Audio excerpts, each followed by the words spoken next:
Assalamualaikum warahmatullahi wabarakatuh. Halo bosku, pada kesempatan kali ini saya akan memberikan tutorial tentang cara mengetahui ciri-ciri timer kulkas rusak.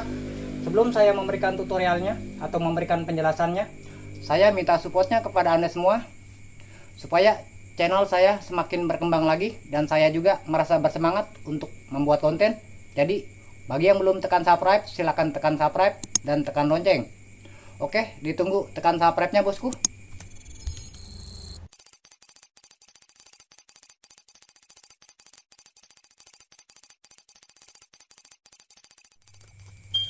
Oke, dilanjut bosku. Sekarang saya akan memberikan tutorialnya. Tolong disimak baik-baik apa yang saya sampaikan. Mudah-mudahan bisa dipahami dan bisa bermanfaat untuk Anda semua. Jadi, cara mengetahui timer kulkas rusak atau tidak. Langkah yang pertama yang harus Anda cek di saat Anda menangani kulkas 2 pintu yang tidak dingin, Anda cek terlebih dahulu timernya. Jadi posisi timer kulkas itu ada yang di samping kompresor dan ada pula di bagian dalam dekat lampu. Setelah itu Anda buka penutup timernya. Setelah Anda buka penutup timernya, Anda foto supaya Anda ingat di saat nanti Anda memasang kembali soket timernya. Nah, jadi seperti itu bosku. Nah, di sini saya akan menjelaskan kepada Anda.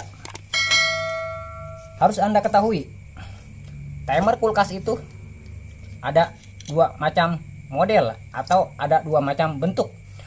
Kalau timer yang seperti ini ialah timer 13 dan ada pula timer yang 14. Yang satunya lagi saya lagi kosong. Sedangkan yang ini adalah timer yang 13. Jadi cara mengecek timer kulkas atau cara menyeting timer kulkas kalau model timer yang seperti ini, Anda putar timernya arah ke kanan atau searah jarum jam. Sedangkan model yang seperti ini, timer yang 13 ataupun yang 14, Anda menyeting timernya atau Anda putar bagiannya seperti ini, timernya arah ke kiri atau searah berlawanan jarum jam. Setelah itu Anda putar arah ke kiri sampai berbunyi suara klik yang pertama yang suaranya lebih kecil. Nah, itu posisi defrost, yaitu di pin nomor 2. Jadi posisi defrost itu proses pencairan bunga es. Nah, jadi seperti itu bosku. Sedangkan suara klik yang kedua, kalau Anda putar sedikit lagi akan berbunyi suara klik yang kedua yang suaranya lebih besar. Itu posisi kompresor di pin nomor 4. Nah, jadi seperti itu bosku. Nah, sekarang saya akan memberikan contohnya kepada Anda. Saya akan putar arah ke kiri sampai berbunyi suara klik yang pertama yang suaranya lebih kecil. Jadi posisi itu posisi defrost, yaitu di pin nomor 2. Nah, baru saja Anda dengar suara klik yang pertama. Jadi kalau diputar lagi sedikit, ini posisi kompresor. Nah, lebih besar suaranya bosku. Jadi posisi kompresor yang tadi saya katakan dari awal di pin nomor 4. Nah, sekarang saya akan putar lagi untuk memastikan. Anda putar arah ke kiri sampai berbunyi suara klik yang pertama yang suaranya lebih kecil. Nah, oke.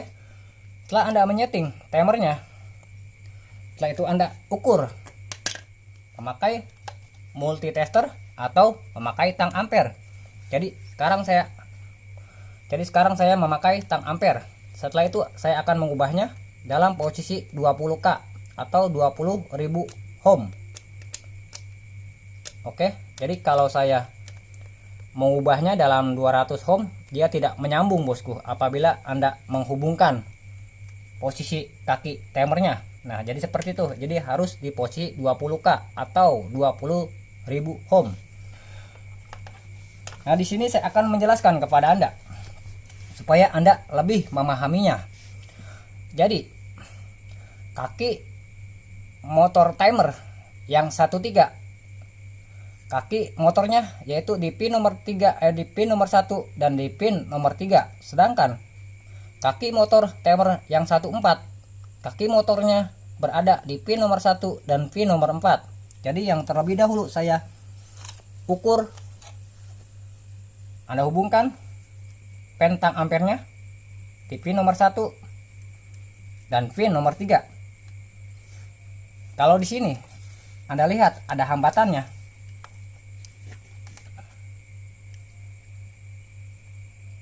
Nah, terlebih dahulu saat Anda ini tekan bagian ininya, tombolnya. Nah, baru saja ada hambatan, bosku. Ada nilai hambatannya. Oke. Nah, bosku, jelas. Nah, berarti ini adalah timer 13 karena menyambung. Sedangkan kalau Anda ukur kaki motornya di pin nomor 1 dan pin nomor 4, dia tidak menyambung, bosku.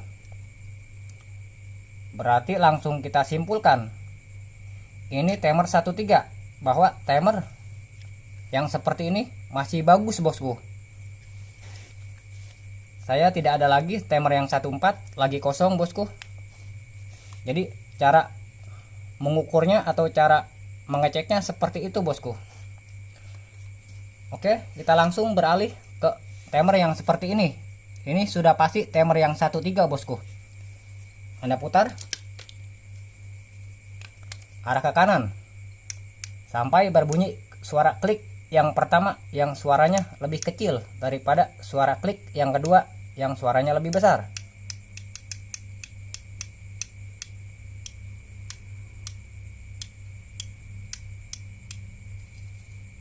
Perlahan-lahan, bosku, untuk memutarnya supaya Anda dengar di saat memutarnya.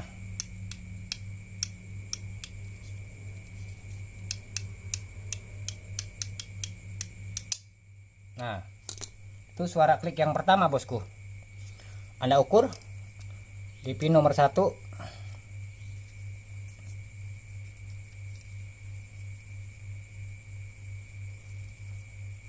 Ini pinnya sudah hilang, bosku. Nah, ini di pin nomor 1 dan pin nomor 3, karena ini sudah pasti timer yang 13, bosku. Kita lihat di tang ampernya. Nah, ada nilai hambatan, bosku. Berarti timer ini masih bagus, bosku.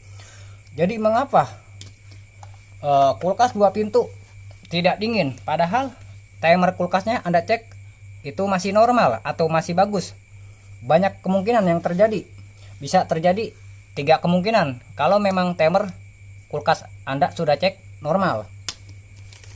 Kemungkinan yang pertama yaitu termodefrostnya dia sudah rusak, bosku. Sehingga pada saat timernya berjalan, dia tidak menghubungkan, bosku. Jadi termodefrost itu berfungsi apabila terjadi pembekuan es, maka dia akan terhubung, bosku. Berhubung ini sudah rusak termodefrostnya, dia tidak mengalir arus listriknya. Nah, oleh karena itu timernya terus bekerja, bosku, atau terus berputar, dan mengakibatkan di evaporatornya akan terjadi pengeblokan es, bosku, sangat banyak sekali. Dan kompresornya juga terus menerus akan bekerja. Nah, jadi seperti itu. Dan bisa saja fuse-nya sudah putus atau sudah rusak, dan bisa juga heaternya sudah rusak, bosku. Nah, besok-besok saya akan memberikan tutorialnya lebih detail lagi, cara memperbaiki kulkas yang 2 pintu yang tidak dingin, atau tentang langkah-langkah memperbaiki kulkas 2 pintu yang tidak dingin. Nah, jadi seperti itu, bosku. Sangat simpel sekali tutorial yang dapat saya sampaikan. Nah, di sini saya akan menjelaskan lagi. Saya baru ingat, kalau memang Anda tidak memiliki tang ampere, Anda cukup memakai kabel. Setelah Anda setting yang tadi saya katakan, Anda setting dalam posisi nomor 2. Nah, seperti ini. Anda putar sampai berbunyi suara klik yang pertama, suaranya yang lebih kecil.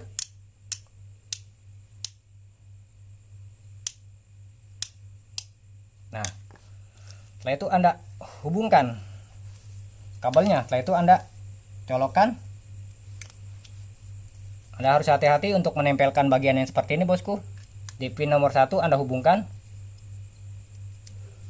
Setelah itu di pin nomor 3. Kalau memang ini bergetar, berarti timer kulkas ini masih bagus, bosku.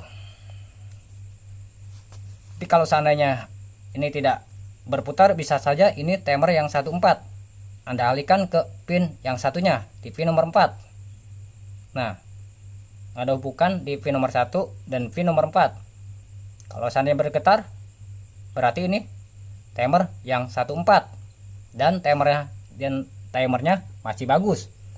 Jadi yang membuat kulkas 2 pintu tidak dingin, yang tadi saya katakan bisa terjadi heaternya sudah putus, fuse-nya atau defrostnya. Nah, oke bosku, sekarang saya mau menambahkan, tadi saya lupa bosku.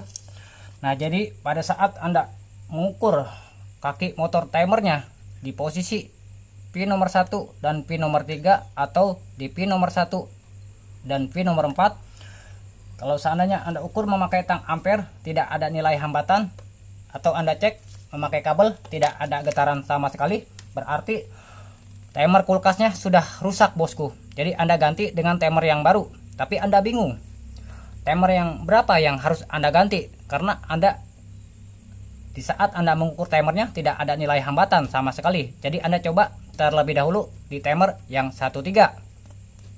Akan tetapi Anda posisikan timernya di posisi kompresor. Anda putar timernya arah ke kiri sampai berbunyi suara klik yang kedua, yang suaranya lebih besar. Nah, jadi seperti itu. Setelah itu Anda colokkan kulkasnya. Kalau seandainya Anda pegang timernya bergetar, berarti timer yang tadi yang rusak adalah timer yang 13. Akan tetapi kalau Anda pegang timernya tidak bergetar sama sekali,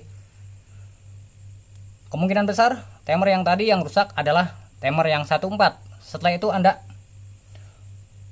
mencabut colokan kulkasnya, Anda cabut juga soketnya. Setelah itu Anda coba lagi ke timer yang 14. Setelah itu Anda ubah terlebih dahulu di posisi defrost. Anda putar arah ke kiri sampai berbunyi suara klik yang pertama, yang suaranya lebih kecil.